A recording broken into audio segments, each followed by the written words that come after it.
Une petite intro et on commence. Si la chaîne vous plaît, n'hésitez pas à s'abonner. Guillaume Taverne, un caméraman de la chaîne de télévision française TF1, qui a été agressé par un SDF d'origine algérienne, au niveau de la gare du Nord à Paris, est décédé le 8 juin 2023 après 2 mois dans le coma.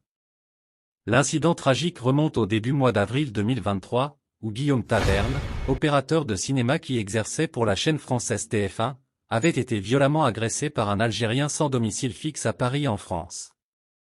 Selon le média Boulevard Voltaire, les faits se sont déroulés le 5 avril 2023, alors que l'homme de 57 ans remontait la rue du Faubourg Poissonnière en direction du boulevard Barbès. Sur son chemin, il croisa la route de deux jeunes hommes assis sur les marches d'un restaurant et a engagé une discussion avec eux avant de continuer son trajet.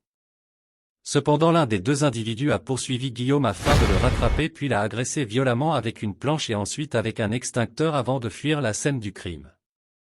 C'est à l'aide des images capturées par les caméras de surveillance se trouvant aux alentours de la rue que le coupable a été identifié. Il s'agirait d'un SDF d'origine algérienne répondant au prénom de Mohamed. Au terme de l'enquête, le suspect de cette tentative de meurtre n'a pas arrêté de minimiser le poids de son action durant son interrogatoire par les forces de l'ordre, et a avoué avoir commis cet acte de violence après avoir reçu des insultes de la part du caméraman.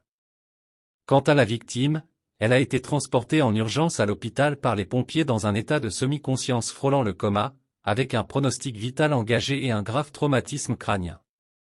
D'après le témoignage de l'un de ses amis, le blessé n'a jamais pu être réanimé et n'a jamais été entendu par les enquêteurs du 2e district de la police judiciaire.